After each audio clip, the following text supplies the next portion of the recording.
I'm Dr. Dani Rabwin, bringing you Ready Vet Go, the podcast. I'm really excited for today's episode. It's all about mentoring the mentor. So let's dive in.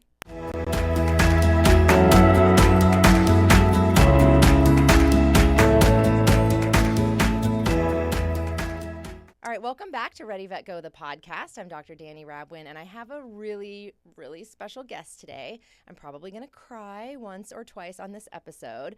I'm really excited to introduce you guys to one of my very first mentors, who's been a really important part of my life for a very long time.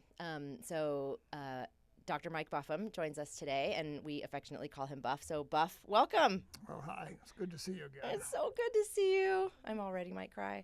No. Thank you so much for being here. It's a pleasure.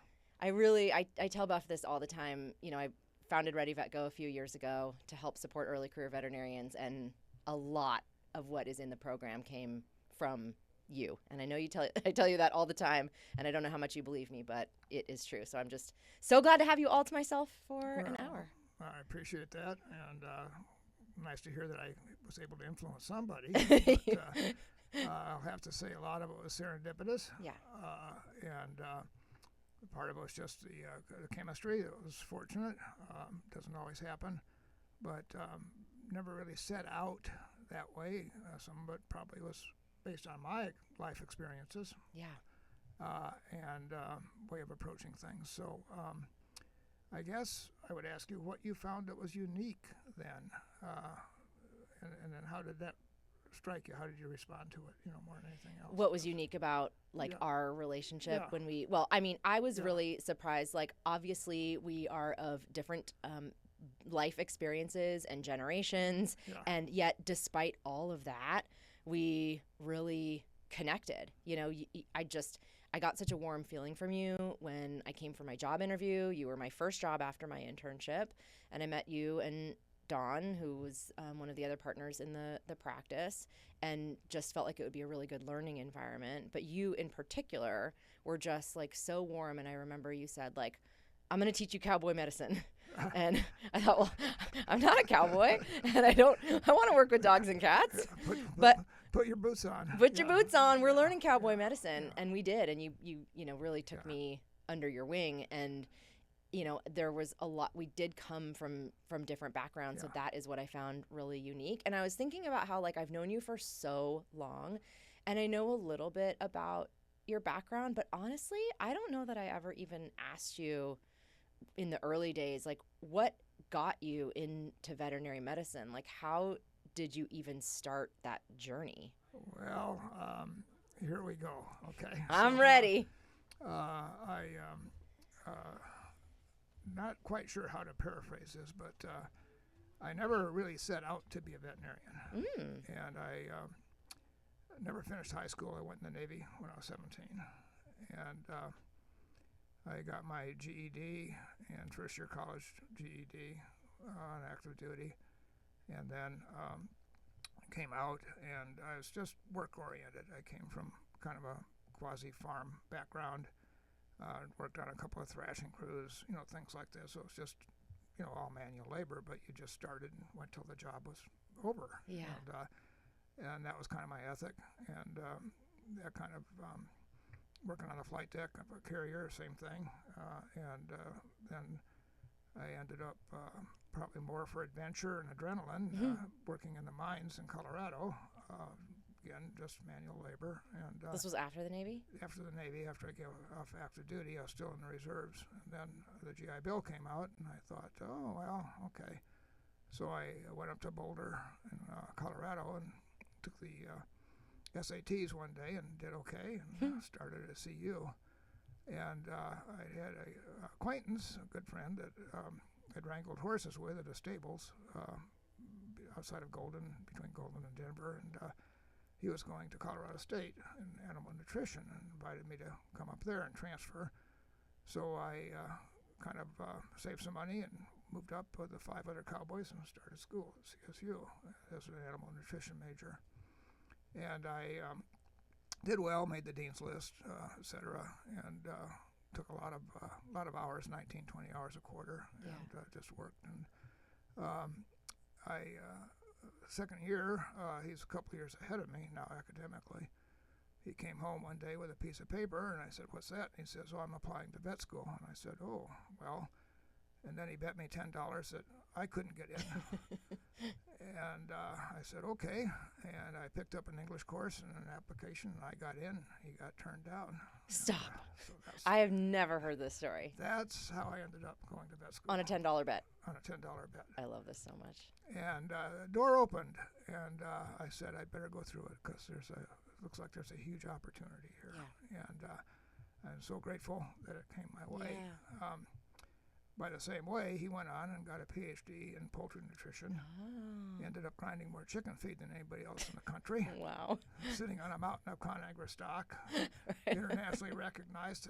And I ended up waving the $10 bet in your face. pushing DHLs and squeezing anal glands for the next 50 years. Yeah. So, but it worked out, and I'm fairly glib, get along with, I think, people fairly well, and he was a true scientist. Biochemistry was his language. He couldn't write a complete sentence, but I could pass the test, but to say I understood it, I'd have been miserable as a nutritionist. Right. And I went back in the Air Force as a veterinarian, kind of in lieu of actually taking a real job. I had a lot of reserve time.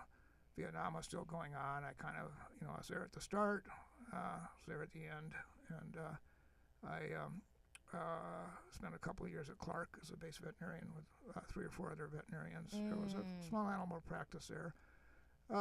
Nobody really to guide us in practice per se. We kind of helped each other. Yeah. And then I decided that was probably not going to be my future because that aspect of the service was more organizational than operational, I guess, if I could define it, and I just didn't fit very well in that regard. And so I came out and had learned to dive and a couple of other things, wanted to stay near the ocean, the West Coast. Had some short-string relatives in the Sacramento area and started out in small animal medicine, kind of a mixed practice up there. The profession at that time, the early 70s, probably starting in the late 60s, was a huge turnover in equipment, technology, knowledge. It was literally on fire. It was very exciting. So the transition into even just automatic film processing, in-house laboratory, all of this created a whole different aspect of how you were going to practice your trade, I think. Yeah. And so the excitement was there, peer pressure to just do the more, the biggest, the best, that kind of thing. And then just the ability to do a better job, offer more. And and I was just, I don't really have I guess a small ego, let's put it that way. But I always was amazed that clients would come in and actually want my advice, pay for my services. So that's a very humbling thing, to me. Yes. And so I think the client's needs and then the patient's needs were always pretty high on my list. Yeah. And I don't know if you saw it that way. You any comments or not? 100%. I mean, it's a huge part of what I learned about being a veterinarian is client needs. I mean, you instilled that in me from day one. Yeah. And I really, really value that.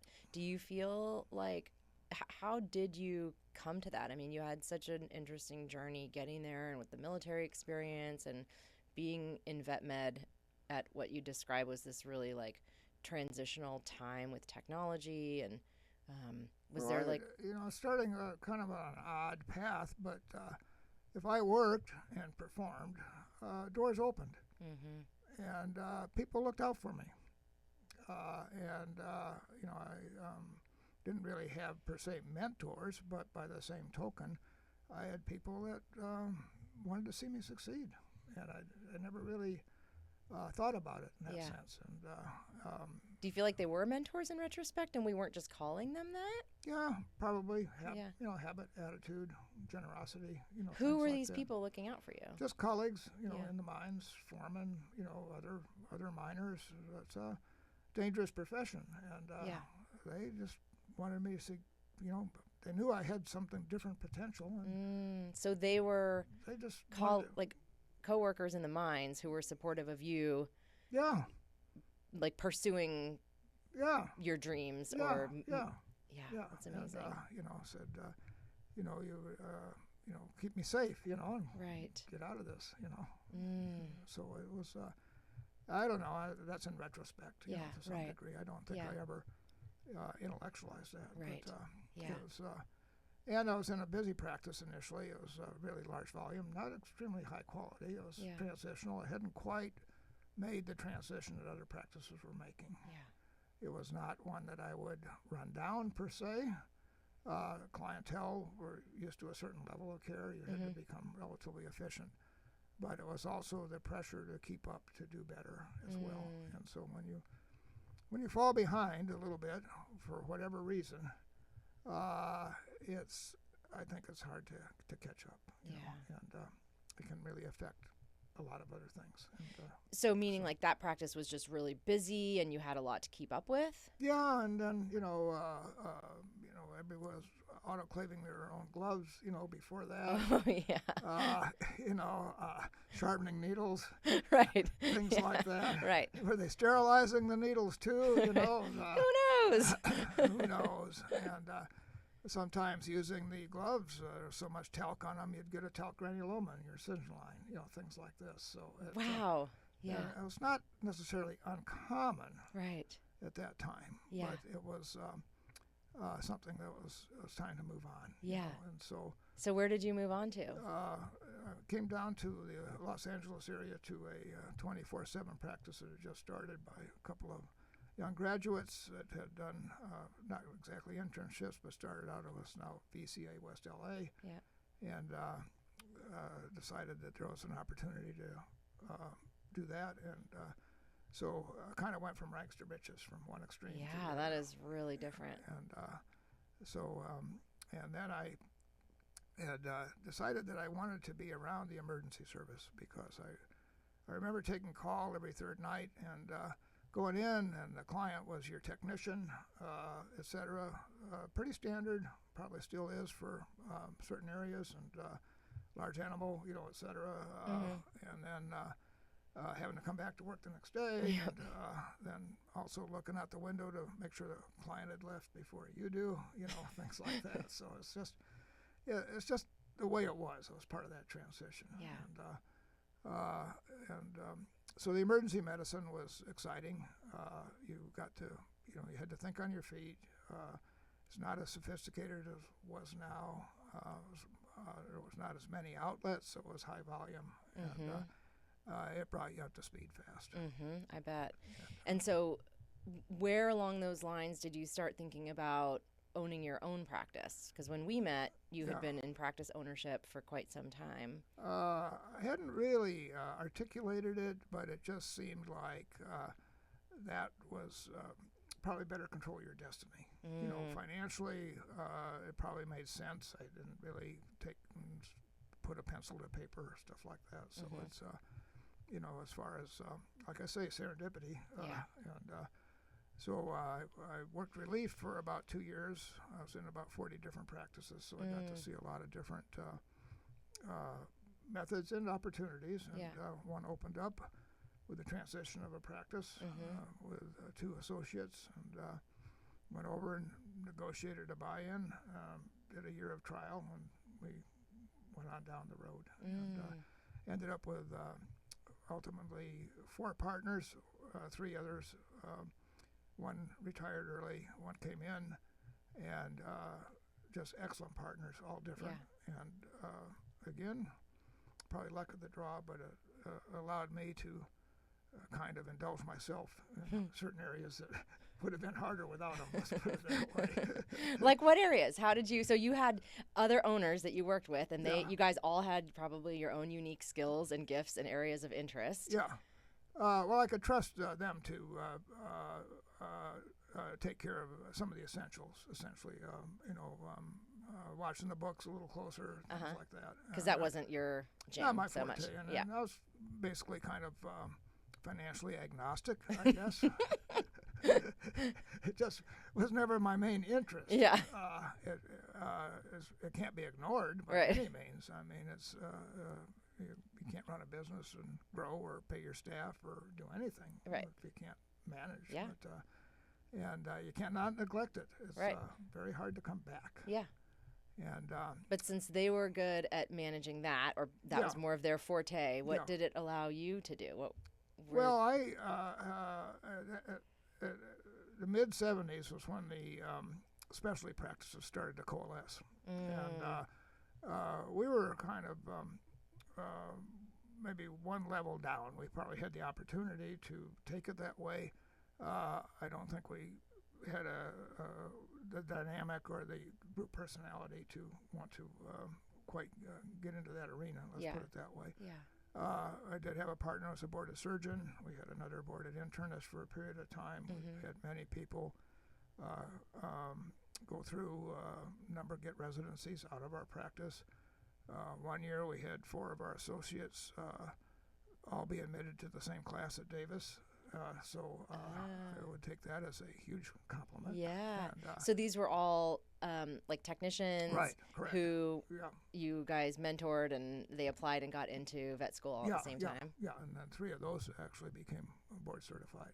And, so we had good people. Yeah. And the emergency service was a huge part of it because it was a big stress, but it also brought in cases, and it brought in a type of case that required a little higher degree of involvement. Well, this was a really interesting, unique situation. It's why I ended up joining the practice, because it was multi-hospitals, and the main one was 24-hour and did emergency and at night, and then GP during the day. Yeah. And that's really unusual. That's how it was when I joined with you guys in 2005.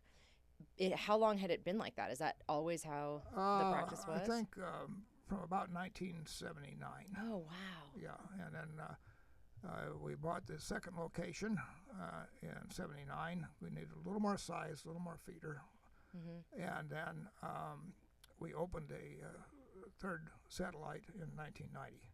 And that's where you ended up working, was at West Hills. And they were both about a 15-minute drive time from the central hospital, which was sort of its own triage, but it was close enough that we could extend out to that level. Yeah. And then it let us absorb enough professional staff then to pick up the emergency shifts and things like that. Right. And so we kind of put a few Band-Aids on from time to time, but it seemed to work. Yeah. And it was, and I just like the concept that we provided a fuller level of service, I guess. If that, now, that may not stand the light of day anymore, but... Well, I don't work there anymore, so neither do you, so I don't know.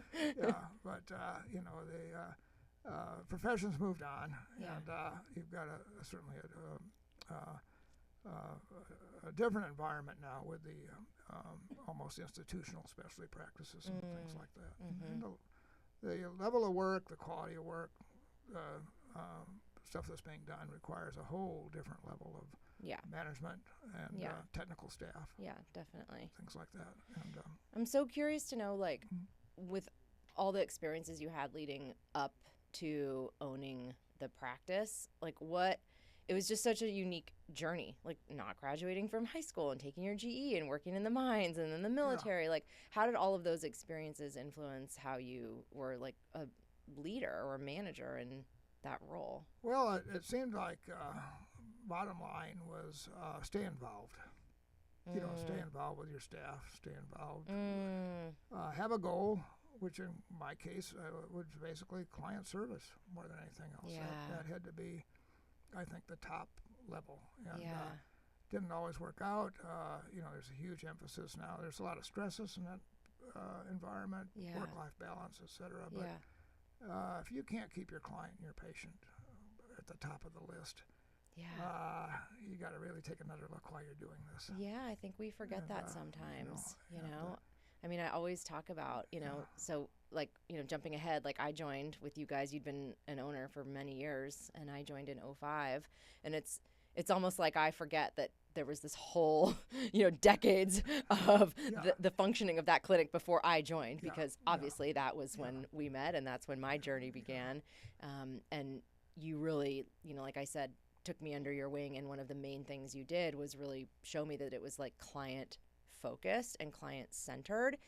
And one thing that you did that I always encourage mentors to do with their mentees is you would come in, even if I was in an exam room, if you had a longtime client that was on your schedule that you were seeing, you would come in, get me out of my room and say, sorry, to the client, I just need to borrow her for a minute. And you would bring me out and you would say, Mrs. Smith, this is my new associate, Dr. Rabwin. She is new and she knows all of the, newest information because she was a UC Davis grad and just graduated and has joined the practice. And when I'm not here, Fluffy's going to be really good, in really good hands. You're going to love her. And then you would say, okay, Dani, go back to your room. Yeah. And then I would be all flustered because I would have lost my train of thought. I was still trying to work with my new clients. And in the moment, it was like a little bit frustrating. I didn't quite understand it, but it showed me it taught me such a lesson and showed me that the value of like elevating your associates in the eyes of your clients, because ultimately the clients are who we are there. We're in service of the pets, but they all come attached to a person, and you put those people first a lot of times in the practice. And that was something that, I think really resonated with me, because I went into veterinary medicine because I'm a people person. Mm-hmm. I didn't go in because I love animals. I do love animals. Mm-hmm. I enjoy working with them, but they, to me, are the gateway to get to the people. I love working with the people. And I do wonder if maybe that's why we connected so much. I'm sure it was, quite frankly. And because that's not uniform. No. And it can be developed and it can be nurtured, I think. But there has to be a fundamental acceptance of that being there. And we also had a period of time where we had some very good lay staff that came from a variety of backgrounds that bought into that. And probably without having a lot of policy and procedure, I think everybody knew that there were limits and that there were boundaries, and that was expected. What was expected? That level of service was going to be provided. You set that tone. Yeah, and I think we all knew that. Nobody wanted to see my dark side for very long, So it was kind of like a velvet glove. Yeah. But and I think part of that approach then became less personalized. It wasn't about how badly somebody had misdone their job or how bad their mistake was or anything else. It was just that collectively we had failed to meet our goal in that context if we had a bad client relationship or a bad outcome. Meaning like it wasn't just one person's fault. It was like we're operating as a team. Yeah, and I think the other thing is what I call distributed responsibility. And I think so much now of modern management is job descriptions. Yeah. And if there's a problem, to just assign it to one person. Yeah. If that person is not there, distracted, whatever, it still doesn't get done. Yeah. And so how do you create a concept where somebody is willing to step in and do someone else's job? Yeah. Or take care of a problem? And I think maybe that was unique, as well. And I think... Yeah. You modeled that for us. I was just remembering, we had an amazing staff. You just had a real eye, I think, for picking a team, or maybe there was some magic secret sauce when we were all working together during that time. But you modeled that for us. Like, I remember if, it was like lunch breaks and we had a technician doing a dental and the receptionist was at lunch and the phone would ring, you would answer it. Yeah. And so then I was like, oh, well, I guess this is the culture here. So then if you weren't there and everyone was busy and I'm like writing records, like I would answer the phone. And I didn't have to do that often. We were very well staffed, but it was that culture that I think you really created around like we're all here to help each other. I feel like there's a lot of, kind of like front staff, back staff, and there's definitely some value I can see in teams being cross-trained and, being able to cover for each other, so it's not like if one person isn't there, something falls through the cracks. I think it just eliminates a lot of potential points of failure in an organization. Yeah. And I think I had another associate that wanted to go to a leadership seminar. I think it was sponsored by Zoetis, People First. And I took the course along with her simply to see what was in it, how good it was. And one of the sort of team building exercises was to take and draw a diagram of what the typical pathway would be for a client or their patient. Yeah. From the time they came in your parking lot to the time they left. Yeah. And, hopefully without too many detours, in that path. But it was really illustrative because it was a team effort. So what your priorities were not necessarily your teammates, seeing what they put forward, but the number of instances of communication with other people, handing off the job, handing between the front and the back, pharmacy, etc. The potential for that to go off track is huge. And whether it's Chick-fil-A or a big practice, just that organizational component. It doesn't happen overnight. Right. And I think I just love even that little bit of that story where you said you had an associate who wanted to take this leadership course and then you decided to take it with her. Yeah. I think that's really special. One that she wanted to do it and then you were like, yeah, do it. I'll pay for it. And then also if you're going to do it, I'm going to do it with you. Yeah. And was there intention behind that or like? Yeah. Yeah. Because I wanted to know what was in the course. Right. What they're being exposed to. Yeah. How to just throw them out and say, okay, go out there and do something with this, with no experience, no reference and stuff. And probably, did I feel like I needed it? Probably to a certain degree. But with ultrasound training, I took all of the sound tech courses initially, just so I knew how well people were being trained and what to expect out of them. So if we bought decent equipment, what was it going to take to make that usable in the practice? Yeah. And at that time, being able to do your own ultrasounds was kind of the litmus test between keeping your cases in-house, legitimately, providing the level of care they needed, and having to turf them. Well, you guys, you three practice owners had a lot of foresight with that. I don't know if you remember this, but part of my contract, and it was not an official contract, it was a handshake, was that I would get that full 20-day sound tech ultrasound course in exchange for 3 years. It was like, if we are going to invest this with you, we know this isn't a valid contract. Well, it's 5 years now. But I wanted to learn ultrasound so badly, and you guys really saw that was where we were going to be headed. Well, I think you had done an internship in Michigan with Dr. O'Brien, I think, and so you had a very strong level of background there. And and I think the other thing is this, being technically involved with the field, wanting to learn, wanting to go further with that. And I think another example was I don't know how it happened, but we both took the same clinical psychology seminar in San Diego. ClinPath? We did ClinPath together in San Diego. Yeah, and I don't know if you had any idea that I was registered or not. I don't know, but we both showed up in San Diego. We're like, oh, we're at the same CE. But the value of that, having two people at the same seminar, out of the same practice, really resonated because then we started working collaboratively and competitively to do our own clinical path. Bought a really good microscope, nice Nikon, and we started doing in-house cytology, and we did it a lot. And what I found for me was that at that point it got me reinvested in the field.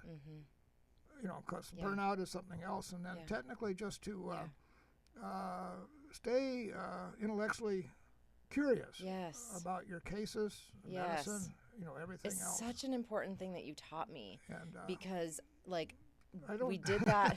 You did, to see you getting so excited. Like, we did that. I know. Well, was it accidental? I don't know. I mean, we went to that ClinPath course. We both liked it, and then, we had such a good relationship, and it was like slightly competitive, like who can do more cytologies, and we can keep those in-house. It's such a good, like, practice ownership pearl or little nugget. Like, if you can keep stuff in-house, great. Like, a lot of things need to get sent out, but so many things can be read in-house, but you can't read them on a crappy microscope. No. So you invested in that gorgeous microscope. But I remember having a conversation with you too around, like, what are we going to charge for our cytologies in order to pay for that microscope? And that's something that I teach in the mentorship program too. Like, it's so easy to go off to a conference, want some fancy, shiny new toy, and then not really understanding the implications of what needs to happen to pay for that toy. Like, you weren't going to send me to an ultrasound course and not buy a nice ultrasound machine, but I had to be able to contribute and make some return on that investment. And the same thing with that microscope. And that, you got so excited after really being a seasoned practitioner for so many years. You had this new thing that you were really excited about. It was fun for us. And then it lit a fire under me, and then I was able to do more in-house, like, cytologies. And the going back to what you've been talking about this whole time is the client-focused aspect of vet med. What I remember was so gratifying about that is you saying, like, now our clients don't have to wait 3 days to get a result. We can look at it right now, and there is some value in being able to give them an answer quickly. There's not always time for that. Not everybody can do that, but that was one of the fun things. Well, I think the other thing is the ambiguity of it, because all of the cytology you send out always comes back, resembles this, recommend a biopsy. Do you feel like that's happening more now? Because I feel like I was talking with some friends, and we were saying years ago, it seemed like there was more commitment. This is the diagnosis. And now we're getting a lot of... So if that's going to be the answer, I might as well provide it. That's right. For a slight discount, and then do the biopsy. That's right. So that was. It's so true. And then sometimes the client needs that intermediate step.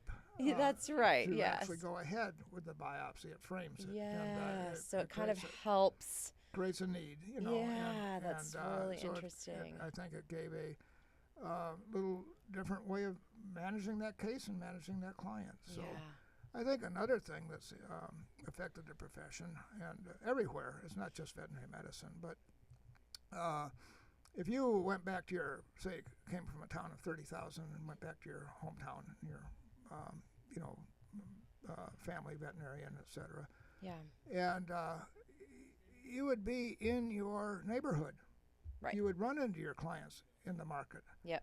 You'd see them, at school or the PTA or whatever. And so many of us now live physically away from your practice. Yeah. So, but your clients don't. Right. They all live close to your practice. Right. So not having that relationship, and then, do you want to hide from your clients? I never want to see them, at the market or the hardware store or stuff like that. I can't help but think that doesn't affect our overall view of who we are and where we are. Yeah, I just think that's so interesting. And I feel like you really had an ability to recreate that, because we weren't in a small town of, well, I don't know how big our town was in West Hills, but it was a good sized town. Los Angeles. It was like all of LA, and we were a small pocket. And yet, what you helped create was this feeling like we were part of the community. Yeah. And you really empowered us as the team to come up with creative ways that we could become part of the community. Like, you let us one night, a couple nights, I think, after hours, we opened the door for like a puppy social for our new clients, to welcome new clients with puppies. And that helped us, like, it bonded the community to us, and then it made us feel like we were part of the community. And, if there was ever like a parade, like, do you remember there was a parade? I don't remember what it was. It was like a fair or something in town, and we got a booth, and we brought a scale, Oh, yeah. And we weighed, it was like a dog event. Yeah. And we weighed dogs. Yeah. And we talked to people about like weight Yeah. loss plans. And we all just kind of, I think we volunteered. Like we all just wanted to go and be part of this event. But it was a way to become a part of the community. Well, my experience was slightly different. Okay, let's hear yours. That was mine as a new associate. What I remember was a couple coming by with their dog on a leash and talking to us and putting their dog on the scale and getting a weight and everything and some recommendations for diet and stuff. And then I overheard him talking to his wife on the way back, and I said, "Oh, they look familiar. Have we ever used them?" So had they? Do you think they were our clients, or did they become our clients? That's really funny. So I kind of thought, okay, maybe I should just bring my ego down a little bit. Okay? And, that was a humbling moment. Yeah. But by and large, no. And I think for the most of us, we are fortunate in this field that we generally get to meet people at their best. Yeah. By and large. Yeah. And so unless we screw it up, we have a good chance of having a good experience. It's a really interesting perspective, though, because I don't think that everybody would say that. I mean, coming into the vet can be very stressful. It can be emotional.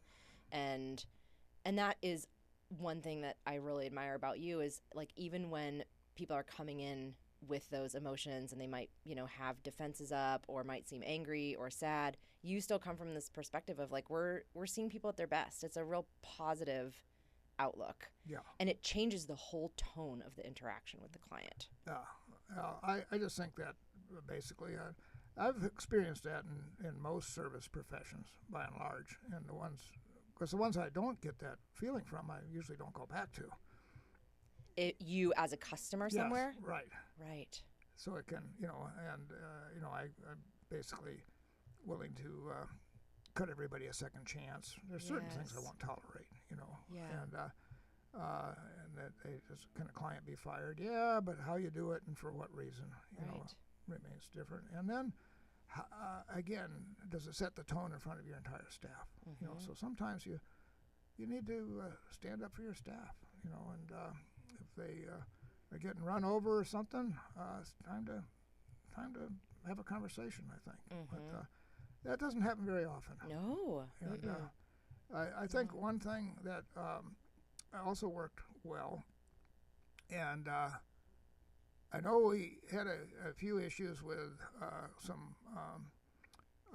who wasn't quite fitting in with our little nirvana, so to speak. Mm-hmm. And I remember you had called up really frustrated, and it was legitimate.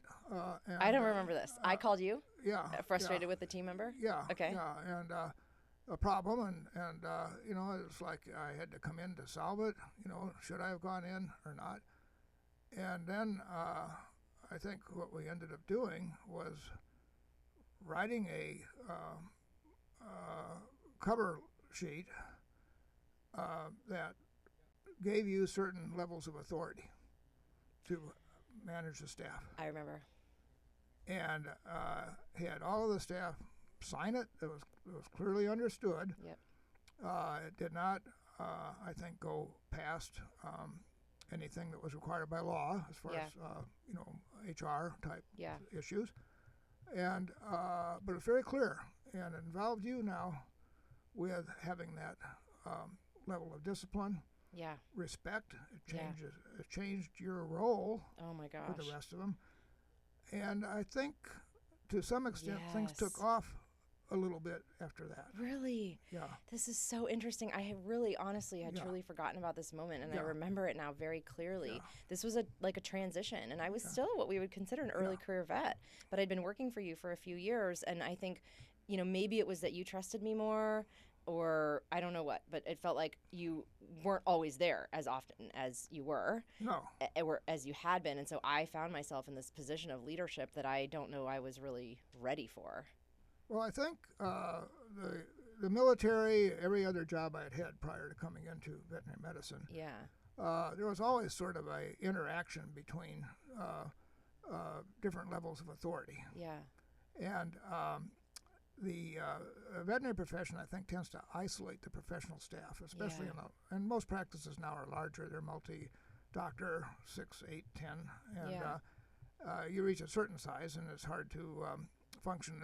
I think the management has to change. It's a different level of management. Yeah. But there's a sort of a sweet spot. But if the veterinarian has no actual authority or level of leadership interaction with the lay staff, it isolates everybody. Yeah. And I don't think it functions as effectively as it should. Right. And so that's something that can be a learned experience. It's maybe a little bit of Russian roulette. You don't want to give everybody that authority necessarily. They can learn it or earn into it to a certain degree. Mm-hmm. But without it, who's the smartest in the practice? The veterinarian. Who's the most intuitive? Who should be the one that can multitask? Who's the one that can see all these different things? And then if they don't have the ability to either correct on the spot, bring it up, lead by example, modulate that situation, then it goes unchecked. Mm. And then a lot of other things start out of that. The little henpeckings, the he said, she said, things like that. And we didn't even get there. Like, you really nipped it. Like, I don't even remember the part where I was complaining to you about somebody, but I do remember the part with you coming in and, sort of like sharing with the team that my role would be changing, and you sort of modeling respect for me as an emerging leader in the practice, which made me feel confident and empowered, and it like set the tone. And it was a really great way to model for the team, that I was coming into this new phase. I fully had your support, which was really meaningful. I can only speak about what was being parroted back to us when we went to management seminars at that time. AHA, CVMA, et cetera. Mm-hmm. And that was kind of the standard at that time. And so to policy and procedure, checks and balances, et cetera. And so you could argue it both ways. It worked for us, know. And so some of the stuff that you did, like as a owner and a leader, was intuitive, and then some was learned from these management seminars that you would go to? Well, in a way, but I kind of the management seminars never quite gelled with me. Yeah, shocking. In a sense. And then I had the ability of being primarily in the satellite clinics. I had a little more autonomy, et cetera. I'll say one thing for any organization. Peer pressure can be extremely beneficial. So whether it's competitive, whether it's support, whether it's standards,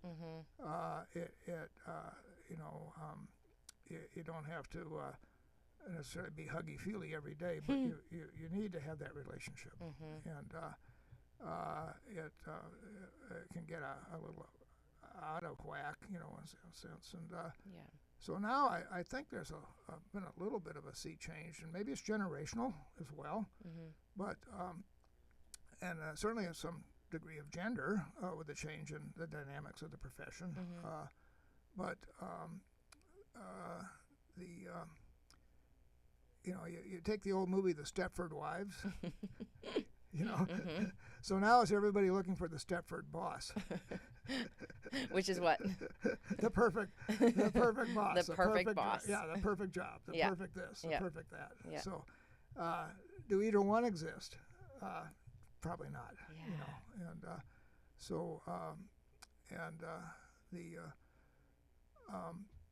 so I was fortunate to be on a committee at CSU that got to evaluate applicants to come into the profession for the last couple of years. Right. So after all this long journey with like ownership, and now you've kind of like at this next phase moved into being on this end where you're reviewing applications of incoming veterinary students. Well, I can tell you, nobody had my background, but no one was working in the coal mines and had a GED. And no.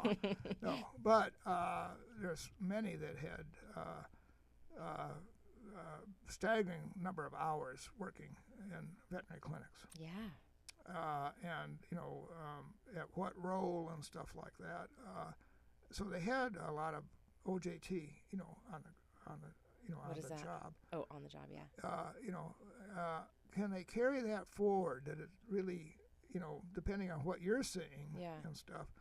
I don't think that necessarily translated. I think there's... You don't think the number of hours worked in the vet clinic prior to vet school translates into... No. I don't think, because I don't think they had the ability to have the hands-on experience with management in most cases. What do you mean? They were receptionists, they were technicians. Mm-hmm. They did not come from necessarily a high level of authority, in the practice. Do you think that that's important before going into Well, I vet think school? it's important to some degree of having confidence in your own decisions and being willing to interact.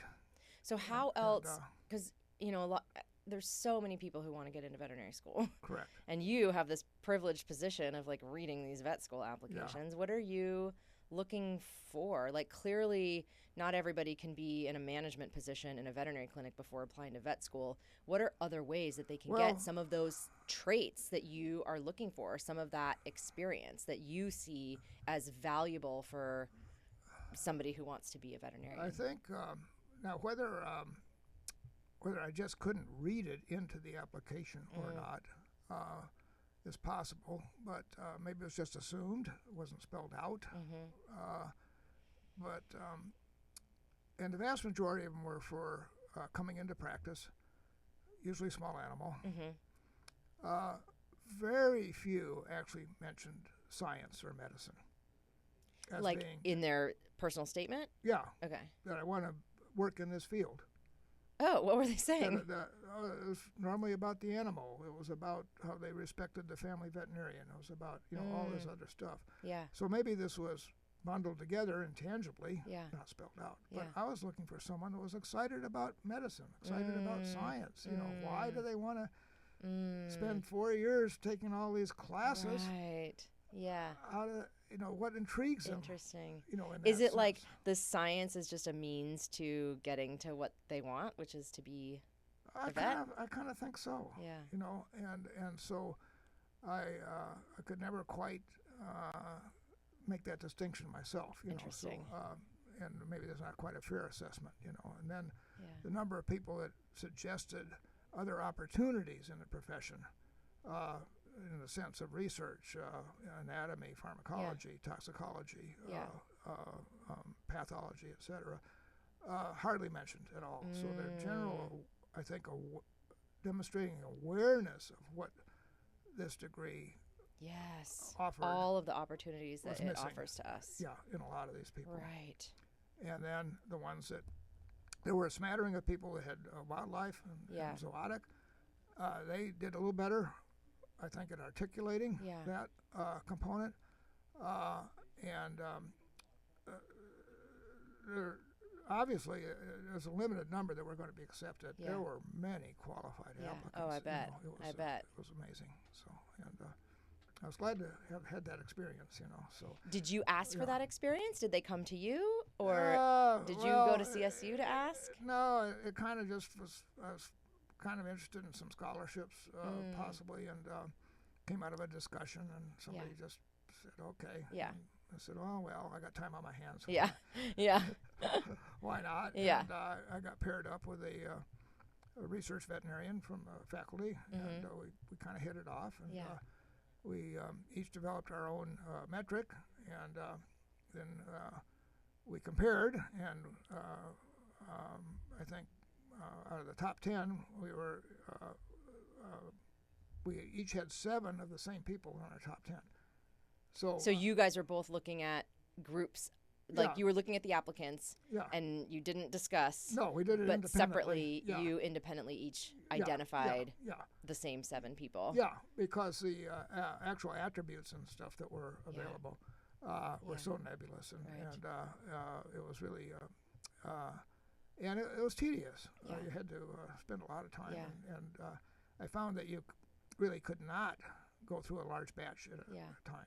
You know, if you tried to do more than 10 at a time, you were exhausted. Yeah, and you were doing a disservice. Yeah, so. right. Yeah, you want to give everyone the attention they deserve because they've been working so hard to get into veterinary school. Well, I've got to say that you bring back a lot of really pleasant memories and stuff. And I was amazing to hear from your experience how it worked out, because it really is rewarding. Yeah, and it is so interesting. We should sit down and talk about more of like what our unique perspectives were, like with you as my mentor and me as the mentee, like how we interpreted different interactions differently. Yeah. And I will say this: we did try a practice merged into a group called CAPNA, which was sort of not a consolidator per se. It was more like a limited partnership, and it eventually ended up with about 90 practices, kind of like a super franchise. You had local autonomy, but you had the benefits of a much larger group, and they were all more general practice type. A couple of other specialists, but very few, and great group of people by and large. And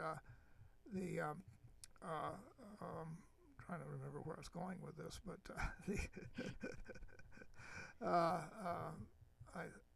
well, let me ask you. I think go ahead. That's okay. Ask me back on this. Yeah. Okay, circle back if you remember where you were headed with CABNA, because I don't remember exactly what we were talking about right before that too. But I was just wondering, because I do think we're probably going to be wrapping up, and I want to know, like, just I'm not the only person you've mentored. You've had lots of people. Some of what I'm learning from chatting with you is that not everything was intentional. You didn't always realize the impact that it was going to have on me. Yeah. But after all of the mentorship that you have done for me and probably so many others, like, is there advice you have? I work a lot with the mentees, but I get questions a lot from mentors as well about how to be good mentors. Like, what advice do you have for people who want to be good mentors? What have you learned about mentorship in your experience? Well, don't sweat the small stuff. Stay involved. Yep. On a daily basis, probably. Stay involved. I mean, you are so good at that. Staying involved in people's personal lives, checking in, how are you doing, going to conferences with them. Now, validate, edify, put some responsibility on people, as well. Yep. I think. And then where I was going with CAPNA was the development of a formalized mentor program. Because actually that became one of the buzzwords for new graduates coming out. Always. Look for mentorship. Yep. And to put, I think Iowa State developed one, AHA had one. Yep. And to actually formalize a mentorship. Yep. And devote the time that's needed. Yep. Whether it's technical skills, whether it's human skills, whether it's social skills, whether it's kind of being a psychologist, all of these different roles. The amount of time that takes to stay on track for both the mentor and the mentee, it's overwhelming. And management probably does not have the time to stay on track. They might do it for a period of time, but to follow through, I've never seen one of them reach the conclusion, the final checkoff page. It's hard. And to take an associate and ask them to take time out of their productivity. That's right. To do that. Yeah. Without compensating them. That's right. Or training them up to be effective as well. It's almost impossible. Well, I mean. So then, does the new graduate, can they identify what it is they need? Yeah. Can they articulate it? Right. Can they mentor themselves? Well, Who that's do they go to? A classmate that's 1,000 miles away. Well, now they have Ready Vet Go. They have a classmate, but really, I mean, this is why. This is why I built this. Is so that practices don't have to do everything. Because there isn't time. And not everybody can be the be-all, end-all for mentorship for one person, and so that's why we developed the Ready Vet Go mentorship program, so that practices can, outsource part of that mentorship experience. And then we also put some accountability in the hands of the mentees. We do a mentee skills training that we adapted from the Western College of Veterinary Medicine in Saskatchewan, where we basically empower early career vets to take accountability of their own mentorship journey, and really be self-directed learners. So there are opportunities for people to make sure that it's a robust experience. Possibly CE goes into that to some degree. And choosing your sessions well, technical skills, things like this. Concentrating in one area, this year I'm going to learn eyes, and there's, how many things do you have to know about an eye? That is another thing you taught me. Just pick one thing a year. You always said that. 1 year I did dentistry, 1 year I did eyes, 1 year I did, leadership or something. And if you can just get those 10 things about eyes down, you got 90% of what's going to come through the door. Right. And then follow up, being able to follow your cases. And know that what you're recommending works or doesn't work. What the results are, and building your confidence in that regard. So, you were really good, and I think this is sort of an indirect tip that you're giving to mentors, because this is something you did for me, is you always had me follow up with my cases. You said, you have to recheck that eye, you have to recheck that skin, even if it's going to end great, you need to see either what you did worked or it didn't work, and you need to be able to pivot, and that was also a real gift. So then, depending on the environment you're in, whether that's another full exam fee, whether it's pro bono. If it's pro bono, you better be quick. Because you got a technician in there as well. And the technicians don't come cheap either. But if it's in service of the early career vet learning, it will come back in production down the road, because they will be more efficient, they will be more productive. So all of those things I think were really intuitive to you, that have really helped form my journey. And then how much time does the client have to come back in? And ulcer in the eye, if you're not following those first 10 ulcers you treat, you're probably not gaining the experience that you need. Well, you got me going again. I know, you taught me all of those things. I mean, I'm just having flashbacks to 20 years ago. I want to end with what you love about veterinary medicine. I mean, this Ready Vet Go mentorship program and everything that I do is really about letting people know that this really is the most amazing profession, and that there are so many of us who have had long careers like you have and really enjoy veterinary medicine and the profession. So what is one thing that you just love about veterinary medicine? Well, I think the client relationship has to be at the top. And then the pets themselves are inherently pretty neat in their own right. They are pretty neat. And, many veterinarians, I think, we're not indifferent to it, but we don't really participate with our pets, in the sense of obedience training or agility training or riding competitively, on a horse, things like this. And so many of our clients do. So are we missing out on part of that component as well? It's a whole other thing to consider. And then just the variety of every day.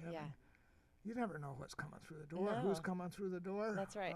And it's fun. And then, I think most of us are probably attention deficit, and if I could, if I couldn't have gone from room 1 to room 2 to room 3, jump into surgery, grab a lunch and go read your P&Ls and do it again.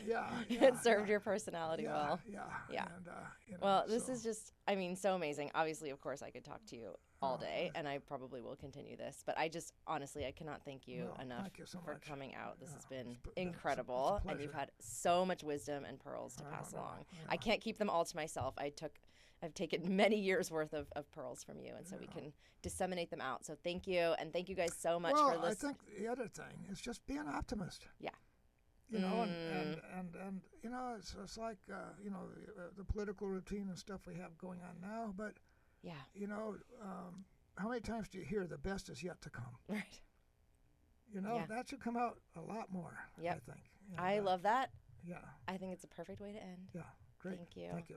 And thank you guys so much for listening, and thank you so much for joining us on another edition of Ready Vet Go, the podcast. Make sure to subscribe and follow and come back for more pearls from our amazing guests. Could hardly wait to see the thumbs up, thumbs down.